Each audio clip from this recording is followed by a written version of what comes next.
Qamar voice کے تمام دیکھنے اور سننے والوں کو دل کی گہرائیوں سے السلام علیکم۔ امید ہے آپ سب خیر و عافیت سے ہوں گے۔ حضرت ابو عبداللہ اندلسی بہت بڑے بزرگ اور عابد تھے۔ کہا جاتا ہے کہ آپ کو 30,000 حدیثیں حفظ یاد تھی اور قرآن مجید کو تمام روایات میں پڑھتے تھے۔ ایک مرتبہ آپ نے سفر کا ارادہ کیا۔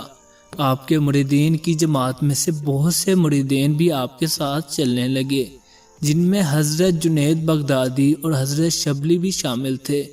حضرت شبلی رحمۃ اللہ علیہ نے فرمایا کہ ہمارا گزر عیسائیوں کی ایک بستی پر ہوا۔ نماز کا وقت ہو چکا تھا، لیکن پانی کے نہ ہونے کی وجہ سے ہم نے اب تک نماز ادا نہ کر سکے۔ ہم نے بستی میں پہنچ کر پانی تلاش کیا۔ ہم نے پوری بستی کا چکر لگایا۔ آخر ہم گھومتے گھومتے بستی کے کنارے پر ایک کنویں پر پہنچے، جس پر چند لڑکیاں پانی پلا رہی تھیں۔ اتفاق سے شیخ حضرت ابو عبداللہ اندلسی کی نظر ان لڑکیوں میں سے ایک لڑکی پر پڑی، جو کہ اپنے خدا داد حسن و جمال میں سب لڑکیوں سے ممتاز ہونے کے ساتھ ساتھ خوبصورت زیور اور لباس سے بھی آراستہ تھی۔ شیخ کی آنکھیں اس کی آنکھوں کے ساتھ چار ہوتے ہی حالت بدلنے لگی۔ شیخ اس کے پاس موجود لڑکیوں سے مخاطب ہو کر کہنے لگا، یہ کس کی لڑکی ہے؟ لڑکیوں نے جواب دیا کہ یہ اس بستی کے سردار کی لڑکی ہے۔ شیخ نے کہا، پھر اس کے باپ نے اس کو اتنا ذلیل کیوں بنا رکھا ہے کہ کنویں سے خود ہی پانی بھرتی ہے؟ کیا اس کا باپ اس کے لیے کوئی نوکر نہیں رکھ سکتا جو اس لڑکی کی خدمت کرے؟ لڑکیوں نے کہا، کیوں نہیں، مگر اس کا باپ ایک نہایت عقل مند اور سمجھدار آدمی ہے۔ اس کا مقصد یہ ہے کہ یہ لڑکی اپنے باپ کے مال پر تکبر نہ کرے، کہیں اپنے فطری اخلاق خراب نہ کر بیٹھے اور نکاح کے بعد شوہر کے یہاں جا کر اس کی خدمت میں کوئی کسر نہ چھوڑے۔ حضرت شبلی رحمۃ اللہ علیہ فرماتے ہیں کہ شیخ اس کے بعد سر جھکا کر بیٹھ گئے اور پورے 3 دن اسی طرح گزر گئے کہ نہ کچھ کھاتے نہ پیتے اور نہ کسی سے بات کیا کرتے۔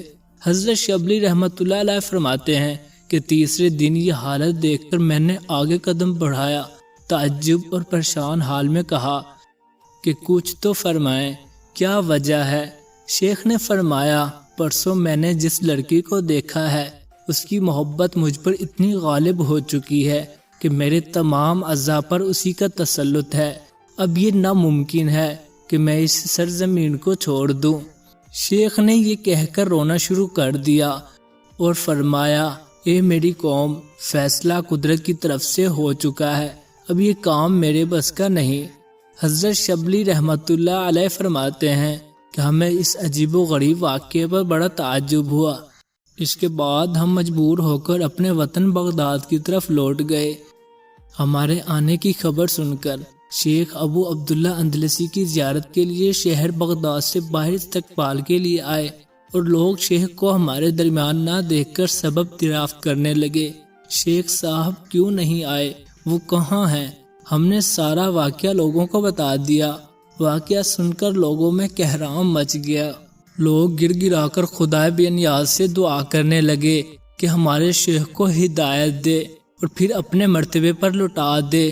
شیخ کے جانے کے بعد بغداد کی تمام خانقاہیں بند ہو گئیں اور 1 سال کے بعد ایک جماعت نے شیخ کی طرف سفر کیا اور اس گاؤں میں پہنچ کر وہاں کے لوگوں سے شیخ کا حال دریافت کیا تو گاؤں والوں نے بتایا کہ وہ تو جنگل میں سور چرا رہے ہیں۔ گاؤں والوں نے بتایا کہ شیخ نے سردار کی لڑکی سے منگنی کرنا چاہی تو اس کے باپ نے اس پر شرط منظور کیا کہ وہ جنگل میں سور چرایا کرے گا۔ شیخ نے ہاں کر دی، چنانچہ شیخ سور چرانے کی خدمت پر مامور ہیں۔ ہم یہ سن کر ہکا بکا ہو گئے اور غم سے ہمارے کلیجے پھٹنے لگے۔ بمشکل ہم اپنے دل تھام کر اس جنگل میں پہنچے جہاں شیخ سور چرا رہے تھے۔ ہم نے دیکھا کہ شیخ پر نصرہ کی ٹوپی ہے اور کمر پر زنار باندھی ہوئی ہے اور اس لاٹھی پر ٹیک لگائے خنزیروں کے سامنے کھڑے ہیں جس لاٹھی سے خطبے کے وقت سہارا لیا کرتے تھے۔ شیخ کی رسالت نے ہمارے زخموں پر نمک پاشی کام کیا۔ شیخ نے ہمیں اپنی طرف آتے دیکھ کر اپنا سر جھکا لیا۔ ہم نے قریب پہنچ کر السلام علیکم کہا۔ شیخ نے وعلیکم السلام کہا۔ اے شیخ، اس علم و فضل اور حدیث و تفسیر کے ہوتے ہوئے بھی آج آپ کا یہ حال ہے۔ شیخ اندلسی، میرے بھائیوں، یہ میں نے اپنے اختیار سے نہیں کیا، میرے مولا نے مجھے جیسا چاہا ویسے ہی کر دیا۔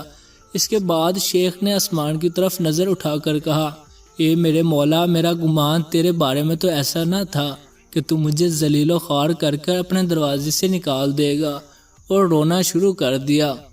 حضرت شبلی رحمۃ اللہ علیہ فرماتے ہیں کہ ہم شیخ کا یہ حال دیکھ کر بعد حسرت و غم کے شیخ کو وہیں چھوڑ کر واپس آئے اور بغداد کی طرف کا قصد کیا۔ ابھی ہم 3 منزل طے کر پائے تھے کہ تیسرے روز اچانک شیخ صاحب کو اپنے آگے دیکھا کہ نہر سے غسل کر کے نکل رہے اور کلمہ شہادت پڑھ رہے تھے۔ اس وقت ہماری خوشی کا اندازہ وہی شخص لگا سکتا ہے جس کو مصیبت سے پہلے ہماری مصیبت اور حسرت و غم کا اندازہ ہو۔ حضرت شبلی رحمۃ اللہ علیہ فرماتے ہیں کہ شیخ نے قریب پہنچ کر مجھے کہا، پاک کپڑے دو، اور کپڑے لے کر سب سے پہلے نماز کی نیت باندھی۔ تھوڑی دیر کے بعد شیخ نماز سے فارغ ہوئے۔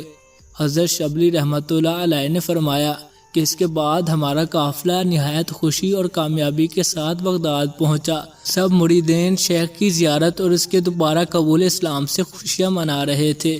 خانقاہیں اور حجرے کھول دیے گئے۔ بادشاہ وقت شیخ کی زیارت کے لیے حاضر ہوا اور کچھ ہدیے پیش کیے، اور اسی حالت میں ایک مدت گزر گئی۔ ایک روز ہم صبح کی نماز پڑھ کر شیخ کی خدمت میں بیٹھے ہوئے تھے کہ اچانک کسی شخص نے حجرے کا دروازہ کھٹکھٹایا۔ میں دروازے پر گیا تو دیکھا کہ ایک شخص سیاہ کپڑوں میں لپٹا ہوا کھڑا ہے۔ حضرت شبلی نے فرمایا، آپ کون ہیں؟ کہاں سے آئے ہیں؟ آنے والے نے کہا، اپنے شیخ سے کہہ دو کہ وہ لڑکی جس کو آپ فلاح گاؤں میں چھوڑ کر آئے تھے آپ کی خدمت کے لیے حاضر ہے۔ سچ ہے، جب کوئی خدا تعالی کا ہو جاتا ہے تو سارا جہاں اس کا ہو جاتا ہے۔ جو اللہ سے منہ موڑ لیتا ہے تو ہر چیز اس سے منہ موڑ لیتی ہے۔ حضرت شبلی رحمۃ اللہ علیہ فرماتے ہیں کہ میں شیخ کے پاس گیا، واقعہ بیان کیا۔ حضرت شیخ سنتے ہی زرد ہو گئے اور خوف سے کانپنے لگے۔ اس کے بعد اس لڑکی کو اندر آنے کی اجازت دی گئی۔ شیخ نے لڑکی سے مخاطب ہو کر فرمایا، تمہارا یہاں کیسے آنا ہوا؟ یہاں تک تمہیں کس نے پہنچایا؟ لڑکی نے کہا، اے میرے سردار، جب آپ گاؤں سے رخصت ہوئے صبح کے قریب ذرا لیٹ گئی تھی اور اس وقت مجھ پر نیند غالب آ گئی۔ اسی حالت میں نے خواب میں ایک شخص کو دیکھا جو کہہ رہا تھا، اگر تو مومنات میں داخل ہونا چاہتی ہے تو بتوں کی عبادت چھوڑ دے اور شیخ کی اطاعت کر، اپنے دین سے توبہ کر کے شیخ کے دین میں داخل ہو جا۔ لڑکی کہتی ہے کہ میں نے کہا تو ٹھیک ہے، میں شیخ کے پاس کس طرح پہنچ سکتی ہوں؟ اس شخص نے کہا، ذرا آنکھیں بند کر لو اور اپنا ہاتھ میرے ہاتھ میں دے دو۔ لڑکی نے کہا، ٹھیک ہے، یہ کہا اور میں کھڑی ہو گئی۔ وہ شخص میرا ہاتھ پکڑے ہوئے تھوڑی دور چل کر بولا، بس آنکھیں کھول دو۔ چنانچہ میں نے اپنی آنکھیں کھولی تو اپنے آپ کو دجلہ نہر کے قریب پایا۔ اب میں پریشان ہو گئی اور میں آنکھیں پھاڑ پھاڑ کر دیکھ رہی تھی کہ میں چند منٹوں میں کہاں سے کہاں پہنچ گئی۔ اس شخص نے حجرے کی طرف اشارہ کر کے کہا، اس سامنے شیخ کا حجرہ ہے، وہیں چلی جا اور شیخ سے کہہ دو کہ آپ کا بھائی حضرت خضر علیہ السلام آپ کو سلام کہتا ہے۔ میں اس شخص کے اشارے کے موافق یہاں پہنچ گئی اور اب آپ کی خدمت کے لیے حاضر ہوں، مجھے مسلمان کر لیجئے۔ شیخ نے اس لڑکی کو مسلمان کر کے اپنے پڑوس کے ایک حجرے میں ٹھہرا لیا کہ یہاں عبادت کرتی رہو۔ لڑکی عبادت میں مشغول ہو گئی۔ محنت سے بدن ڈھل گیا، ہڈی اور چمڑے کے سوا کچھ نظر نہیں آتا تھا۔ آخر اسی میں مریض ہو گئی اور مرض اتنا بڑھ گیا کہ موت کا نقشہ آنکھوں کے سامنے آنے لگا۔ اب اس کا سفر آخرت آن پہنچا۔ اس کے دل میں اس کے سوا کوئی حسرت باقی نہ رہی کہ ایک مرتبہ شیخ کی زیارت سے اپنی آنکھیں ٹھنڈی کر لی جائیں، کیونکہ جس وقت سے اس حجرے میں مقیم ہوئی تھی اسی وقت سے نہ شیخ نے اس کو دیکھا اور نہ ہی اس لڑکی نے شیخ کو دیکھا تھا۔ آخر شیخ کو بلوا بھیجا کہ موت سے پہلے ایک مرتبہ میرے پاس آ کر شیخ کی زیارت ہو جائے۔ شیخ یہ سن کر فوراً تشریف لائے، جہاں وہ لڑکی حسرت بھری نگاہوں سے شیخ کی زیارت کے لیے ترس رہی تھی۔ آخر شیخ صاحب آئے تو لڑکی نے لڑکھڑاتی ہوئی زبان اور بیٹھی ہوئی آواز سے اتنا لفظ کہا، السلام علیکم۔ شیخ نے شفقت امیز آواز سے سلام کا جواب دینے کے بعد فرمایا، تم گھبراؤ نہیں، انشاءاللہ عنقریب ہماری ملاقات جنت میں ہونے والی ہے۔ لڑکی شیخ کے نصاحانہ کلمات سے متاثر ہو کر خاموش ہو گئی، اور اب یہ خاموشی قیامت سے پہلے نہ ٹوٹے گی۔ اس خاموشی پر کچھ دیر نہیں گزری تھی کہ مسافر آخرت نے اس دار فانی کو خیر بات کہا، ان للہ و انا الیہ راجعون۔ شیخ اس لڑکی کی وفات پر غمزدہ ہوئے، مگر شیخ کی حیات بھی دنیا میں چند روز سے زائد نہ تھی۔ حضرت شبلی فرماتے ہیں، چند ہی روز کے بعد شیخ صاحب اس عالم فانی سے رخصت ہوئے۔ کچھ دنوں کے بعد میں نے شیخ کو خواب میں دیکھا کہ جنت کے ایک پرفضا باغ میں مقیم ہے اور 70 حوروں سے آپ کا نکاح ہوا ہے، جن میں پہلی بیوی وہ عورت ہے جس کے ساتھ دنیا میں نکاح ہوا، وہ عورت یہی لڑکی تھی، اور اب وہ دونوں ہمیشہ کے لیے جنت کی بے شو قیمتی نعمتوں میں خوش و خرم ہیں۔ آپ کی زندگی بہت قیمتی ہے، اپنا بہت زیادہ خیال رکھیں اور اپنی دعاؤں میں ہمیں بھی یاد رکھیں۔ ملتے ہیں ایک اور ویڈیو کے ساتھ، تب تک کے لیے خدا حافظ۔